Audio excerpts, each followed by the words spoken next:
اس case میں اہم development سامنے آئی ہے۔ تھانہ شالیمار کے ایس ایچ او شفقت فیض نے ان دونوں ملزمان کو گرفتار کر لیا جنہوں نے خاتون کے ساتھ اجتماعی زیادتی کی۔ اس خاتون کا کیا کہنا تھا، آئیں سب سے پہلے اس کا بیان سنتے ہیں، اس کے بعد ہم بات کریں گے کہ اسلام آباد کے مختلف سیکٹر جو ہیں وہاں پر شیشہ کیفے سینٹر جو ہیں وہاں پر جو ایک گورکھ دھندا جاری ہے، وہاں پر لڑکیوں کے ساتھ کیا کچھ کیا جاتا ہے۔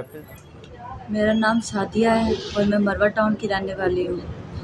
میں آئی جی اسلام آباد اور وزیر داخلہ سے اپیل کرتی ہوں کہ میرے ساتھ عدنان نام کے لڑکے کے ساتھ دوستی ہوئی تھی ٹک ٹاک پہ،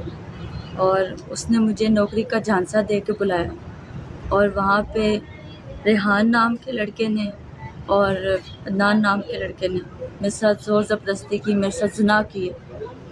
اور شیان نام کا لڑکا بھی تھا ان کے ساتھ، جو باہر میرے ساتھ بدتمیزی بھی کی اور وہاں